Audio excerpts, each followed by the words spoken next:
नमस्कार, मैं डॉक्टर प्रिया मील आपके अपने यूट्यूब चैनल चाय विद शिवालिक पे शिवालिक हॉस्पिटल से। तो आज अपन मिलते हैं एक टॉपिक को लेके और अपने चाय का कप ले लीजिए, फिर अपन शुरू करते हैं बातें। आज मैं बात करना चाहूँगी, एक चीज़ होती है जिसे अपन कहते हैं प्लेसेंटा प्रीविया।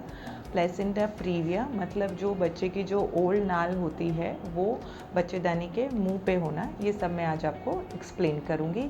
ये किस वजह से होता है, क्या क्या इसके सिम्टम्स होते हैं, कैसे हम इसका पता लगाएंगे, कब हमें डॉक्टर के पास जाना है, इसका कैसे ट्रीटमेंट होगा, ये सब आज अपन बातें करेंगे।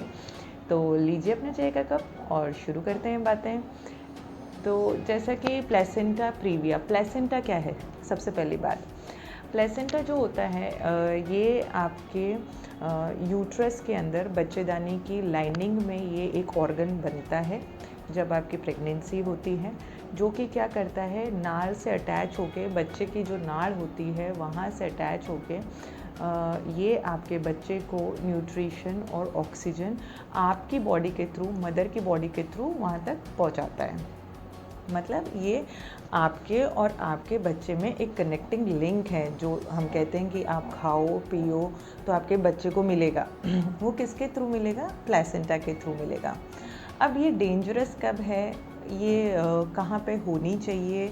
तो ये नॉर्मली कहाँ पे होनी चाहिए? प्लेसेंटा जो ओल्ड होती है वो नॉर्मली, जैसे ये बच्चेदानी है, इसमें बच्चा है, तो ये नॉर्मली ऊपर की साइड में होनी चाहिए, या तो आगे या पीछे। अपने बच्चेदानी की 4 वॉल होती हैं, 4 सतह होती हैं, आगे पीछे और दोनों तरफ साइड की। तो ये आगे ऊपर की तरफ या पीछे ऊपर की तरफ हो सकती है प्लेसेंटा, लेकिन कई बार क्या होता है कि ये बच्चेदानी के मुंह पे ही अटैच रह जाती है। तो जैसे हम पहले 3 महीने में कई बार सोनोग्राफी में देखते हैं कि ओल्ड नाल नीचे है, तो हम बोलते हैं कि वेट करिए 5 महीने हो जाए, फिर अपन रंगीन सोनोग्राफी कराएंगे। उसमें देखेंगे कि जैसे जैसे बच्चा बढ़ता है, कई बार क्या होता है कि ओल्ड अपनी बच्चेदानी के मुंह से खिसक के ऊपर जा सकती है, ऊपर चली जाती है। कईयों में नहीं जाती है, तो वो अपने को लास्ट तक अपने को देखना पड़ता है। अब इसके क्या क्या टाइप होते हैं, किस टाइप की होती है? ये 2 टाइप की होती है, या तो कंप्लीट या मार्जिनल। कंप्लीट अपन कब कहेंगे? जब ये पूरी तरीके से उसको बच्चेदानी के मुंह पे ही पूरी कवर्ड है, बच्चेदानी के मुंह को पूरा उसने कवर कर रखा है, तो हम बोलेंगे कंप्लीट। मार्जिनल कब बोलेंगे? जब बच्चेदानी के मुंह से थोड़ी सी दूरी पर ये है। तो जो कंप्लीट है वो ज़्यादा डेंजरस है, क्योंकि बच्चा जहाँ से निकलेगा उससे पहले उसे और का सामना करना पड़ रहा है, प्लेसेंटा का सामना करना पड़ रहा है, तो उससे ब्लीडिंग होने का खतरा बहुत ज़्यादा होता है। इसके सिम्टम्स की हम बात करते हैं कि आप में क्या देखने को मिलेगा। सिम्टम्स इसके कैसे होते हैं कि ब्राइट रेड वजाइनल ब्लीडिंग आपको हो सकती है, एकदम फ्रेश खून की तरह ब्लीडिंग होगी 5वें महीने के बाद में, प्रेगनेंसी का जो 20 वीक्स होते हैं उसके बाद में होगी। कई बार दर्द के साथ हो सकती है, कई बार बिना दर्द के भी हो सकती है। तो अपने को इसमें जो रिस्क फैक्टर्स हैं कि किस में मोस्ट कॉमनली आपको प्लेसेंटा प्रीविया मिल सकता है, तो उसमें जैसे कि फर्स्ट चीज़ तो ये कि आपका सेकंड प्रेगनेंसी है, सेकंड आपका प्रीवियस सिजेरियन हुआ है, पहले आपका ऑपरेशन हुआ है, थर्ड आपका जो पहले आपके बच्चेदानी पर स्कार्स हैं, चाहे नॉर्मल सिजेरियन का स्कार हो या फिर कोई भी ऑपरेशन हुआ हो, जैसे गांठ वांठ का कुछ भी ऑपरेशन हुआ हो, उसमें आपको ये मिल सकता है। और प्रीवियस प्रेगनेंसी में भी आपको प्लेसेंटा प्रीविया था, ठीक है, तो उसमें भी आपको अभी ये वाली कंडीशन मिल सकती है। एज किसी में ज़्यादा है 35 इयर्स और ओल्डर, तो उसमें मिल सकता है। स्मोकिंग करने वाले पेशेंट्स में ये कॉमनली मिल सकता है। अब इसके कॉम्प्लिकेशंस क्या क्या होते हैं, इसके बारे में बात करेंगे। तो सबसे मोस्ट कॉमन जो कॉम्प्लिकेशन है वो है इसका ब्लीडिंग।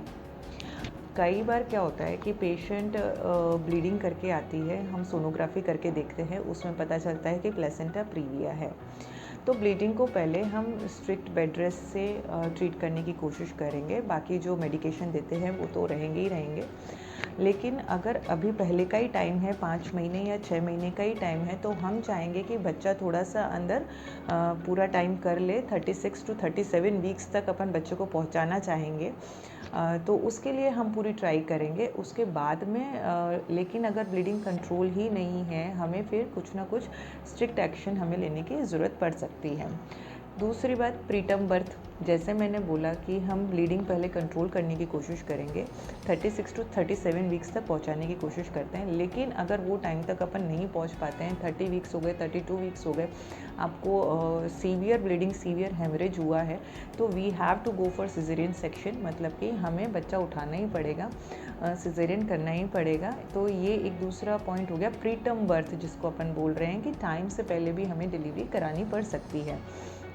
तीसरा एक तरीके का होता है प्लेसेंटा एक्रीटा, जिसमें क्या होता है कि जो ओड़ होती है वो बच्चेदानी के मसल्स के अंदर भी घुस जाती है, तो वो एक बहुत ही सीरियस कॉम्प्लिकेशन है, जिसमें कि कई बार यूट्रस भी निकालने की ज़रूरत पड़ सकती है। अब हम बात करते हैं डायग्नोसिस की, ठीक है, कि डायग्नोसिस कैसे होगा इस चीज़ का, कि प्लेसेंटा प्रीविया है ये आपको कैसे पता चलेगा।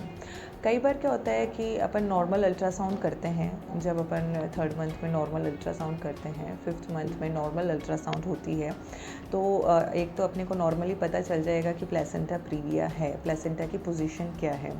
या फिर कई बार क्या होता है कि पेशेंट कंप्लेंट ऑफ ब्लीडिंग करके आती है, तब हम सोनोग्राफी करके देखते हैं, तब पता चलता है कि प्लेसेंटा प्रीविया है। अब इसका ट्रीटमेंट कैसे होगा, देखिए, तो ट्रीटमेंट की जो अपन बात करें, जो पेशेंट का सिम्टम है, पेशेंट की जो जस्टेशनल एज है, मतलब कि उसके प्रेगनेंसी का कौन सा महीना चल रहा है, उस पर ये ट्रीटमेंट बेस्ड होता है। तो ट्रीटमेंट जैसे कि 5th मंथ में पेशेंट आई है अपने पास में ब्लीडिंग करके, तो आप अपने गायनिकोलॉजिस्ट को कंसल्ट करिए, वो आपको चेक करेंगे। हाँ, इसमें हम जैसे ब्लीडिंग हो रही है पेशेंट को और अपन सस्पेक्ट कर रहे हैं कि प्लेसेंटा प्रीविया हो सकता है, तो हम उसमें नीचे से चेक नहीं करते हैं, क्योंकि it can exaggerate the bleeding, ठीक है, तो it can stimulate more bleeding, तो फिर हम उसमें पेल्विक एग्जामिनेशन अवॉइड करते हैं, सीधा we will go for sonography. तो जब सोनोग्राफी देखते हैं उसमें प्लेसेंटा प्रीविया है और आपको ब्लीडिंग का बाउट हुआ है, तो हम आपको एक्सप्लेन करेंगे कि you should go for strict bed rest, आपको स्ट्रिक्ट बेड रेस्ट की ही ज़रूरत है। मेडिकेशंस जो हम शुरू करेंगे ब्लीडिंग स्टॉप करने के लिए, वो सब शुरू हो जाएगी। इसमें हम कुछ चीज़ें आपको बताएंगे जो कि आपको अवॉइड करनी चाहिए, जैसे कि आपको एक्सरसाइज अवॉइड करनी है, अवॉइड हैवी लिफ्टिंग, कुछ आपको काम, वज़न का काम बिल्कुल भी नहीं करना है। हम फिर आपको अवॉइड सेक्सुअल इंटरकोर्स, आपस में नहीं मिलना है। तो ये कुछ चीज़ें हैं जो आपको अवॉइड करनी पड़ती हैं। ट्रैवलिंग वगैरह आपको अवॉइड करनी पड़ती हैं, क्योंकि अपने को अभी प्रेगनेंसी को टर्म तक पहुंचाना है। At least 36 weeks we should complete for baby to get mature.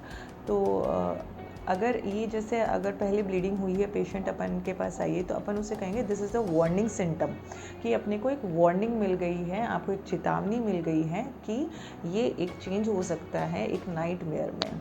तो अपने को इसका खास ध्यान रखना पड़ता है। आपका डॉक्टर आपको पूरी तरीके से काउंसल करता है, तो आपको उसको फॉलो करना बहुत ज़रूरी है। Take it is a serious issue, मतलब कि ये कोई सिंपल चीज़ नहीं है। अगर हम लैंड करते हैं सिजेरियन सेक्शन में भी, ऑब्वियसली अगर प्लेसेंटा प्रीविया है, कम्प्लीटली ऑस को कवर कर रखा है, तो आपका सिजेरियन सेक्शन ही होगा। नॉर्मल डिलीवरी में बहुत ही ब्लीडिंग के चांसेस, क्योंकि जैसे ही सर्विक्स खुलेगा, सर्विक्स मतलब बच्चेदानी का मुंह खुलेगा, वहाँ पे आपकी ओड़ अटैच्ड है, तो वहाँ की सारी खून की नलियाँ खुल जाएंगी और आपको इतनी सीवियर ब्लीडिंग होगी कि बच्चा, तो अपन उसके बारे में नहीं सोच सकते हैं, माँ की जान को बहुत बड़ा खतरा होता है।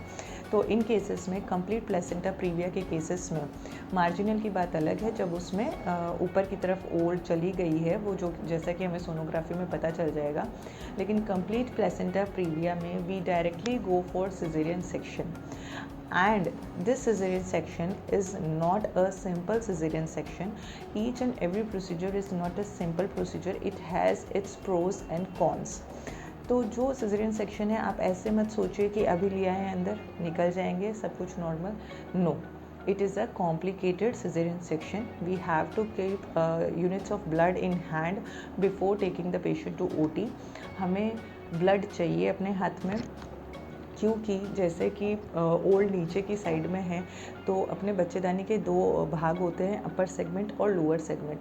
जो अपर सेगमेंट होता है उसकी जो मांसपेशियाँ होती हैं वो डिलीवरी के बाद में अपने आप सिकुड़ने लग जाती हैं, लेकिन जो नीचे का सेगमेंट होता है जहाँ पे ओड़ अटैच्ड है उनको सिकुड़ने में दिक्कत होती है, वहाँ से आपको ब्लीडिंग हो सकती है।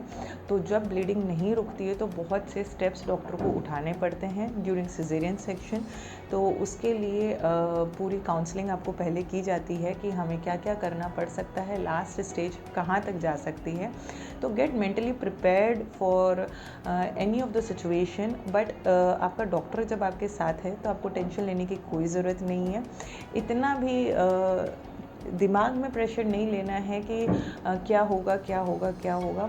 You should believe your doctor. अपने डॉक्टर पे भरोसा कीजिए और उसको मेंटल सपोर्ट की आपके डॉक्टर को भी ज़रूरत होती है, और हम भी पेशेंट को पूरा मेंटल सपोर्ट देने की कोशिश करते हैं। पेशेंट के रिलेटिव्स को, अटेंडेंट्स को हम चाहते हैं कि वो सतर्क रहें। हम डराना नहीं चाहते हैं किसी भी पेशेंट को या रिलेटिव को, बट सतर्कता बहुत ज़रूरी है। जितना सतर्क रहेंगे उतना ही हम अच्छे से उस केस को हैंडल कर पाएंगे, क्योंकि अगर हमें ब्लड की या ब्लड प्रोडक्ट्स की किसी की भी हमें ज़रूरत पड़ती है तो आपका सतर्क रहना बहुत ज़रूरी होता है उस टाइम पे।